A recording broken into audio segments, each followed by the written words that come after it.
ni pa ni sa ni pa ma ga ma ga ga ni re sa ni ga pa ma ga ma re sa ni sa।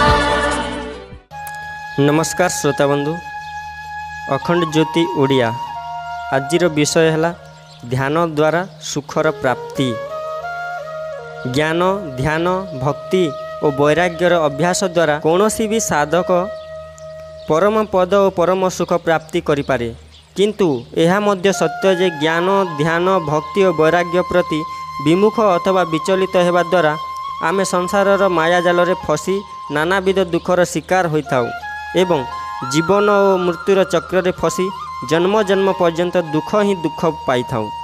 एही दुखरु मुक्तिर गोटिए ही उपाय अछि एवं ताहा हेउछि भगवत प्राप्ति।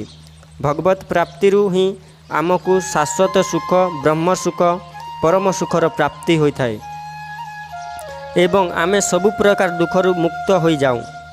एणु आमे केबे भी ज्ञान ध्यान वैराग्य और भक्तिरु विमुख हेबा नहीं, विचलित हेबा नहीं।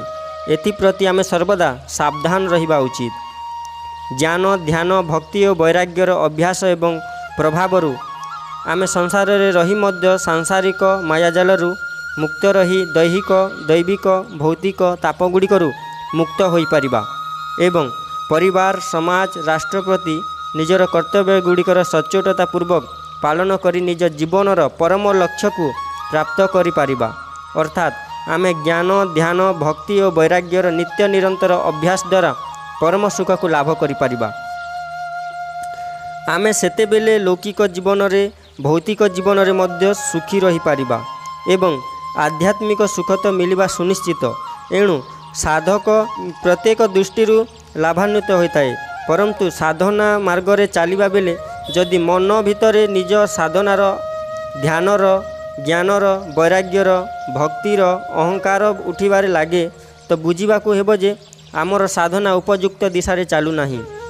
जेतेबेले साधक ध्यान ज्ञान भक्ति और वैराग्यर प्रकृत अर्थ को जानी अभ्यास करे सेतेबेले धीरे धीरे तार आत्मा उपरे चढ़ीथिबा अज्ञान अविद्या माया अहंकारर आवरण लोप हो जाए एवं ताकू निजर वास्तविक स्वरूप अर्थात सच्चित आनंद स्वरूपर बोध होता है।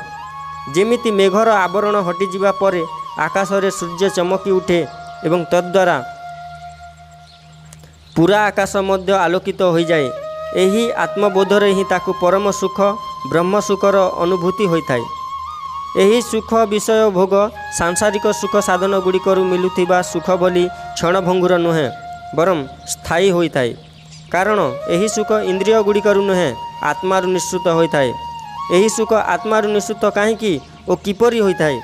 आत्मारे सतत ब्रह्मंक चिंतन ब्रह्मंक ध्यान करिबा द्वारा ही एही सुख निश्चित होता है। जेहेतु परमात्मा सच्चित आनंद स्वरूप अटंती एवं आत्मा सही सच्चित आनंद स्वरूप परमात्मा अंश, सेतिपाई परमात्मा सतत चिंतन मनन और ध्यान करिबा द्वारा भक्ति करिबा द्वारा परमात्मा सच्चित आनंद तत्व साधकर आत्मार प्रकट होता है।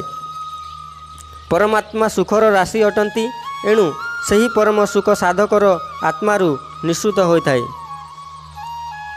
परमात्मा ज्ञानर राशि अटंती, एणु सही परम ज्ञान साधक आत्मारे प्रकट होता है। आत्मारे परमात्मा ज्ञान उदय हेबा क्षणी मु शरीर नुहे बरम सच्चिदानंद परमात्मा अंश आत्मा बोली साधक को अनुभव हेबारे लागे।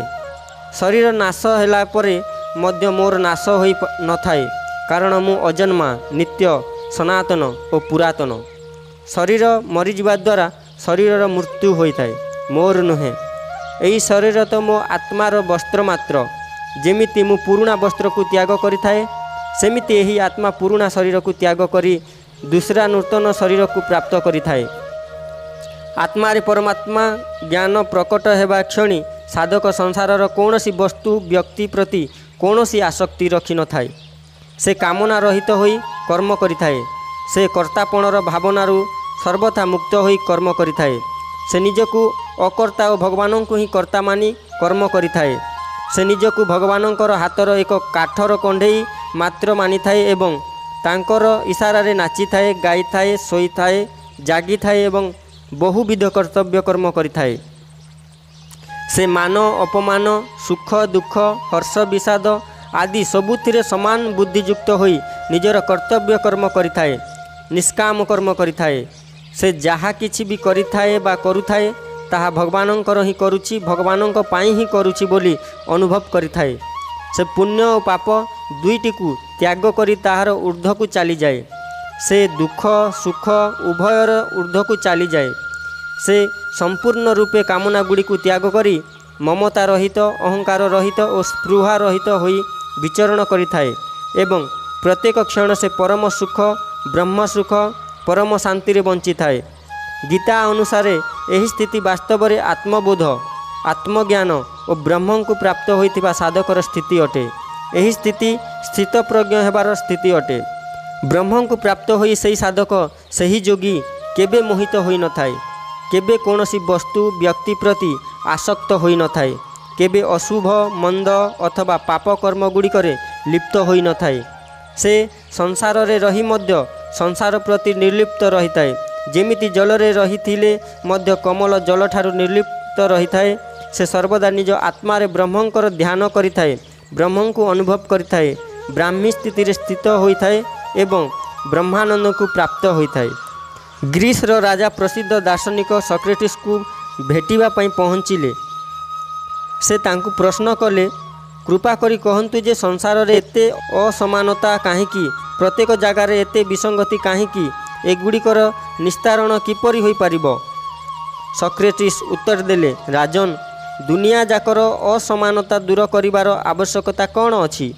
जदि आमे संसारर समस्त पर्वत को समतल करिदेबा तो पर्वत गुड़िकर रहुथिबा प्राणी माने केउठी रहिबे एवं जदि संसार जाकर समुद्र और खाई गुड़ी को पोति दिया जीव तो माछ गुड़िक रहिबे केउठी, समुद्र और जल रे रहुथिबा अन्य प्राणी माने केउठी रहिबे। एथिपाई संसार रे समस्त असमानता दूर करिबा परिवर्ते तुमे निज मनरु एही भेदभाव को हटाइबार प्रयत्न करिब तो तुमको समस्त विसंगति भितर मध्य समरसता देखा जीव। सुखी जीवनर एहा ही राजमार्ग। आजिर विषय थिला ध्यान द्वारा सुख प्राप्ति।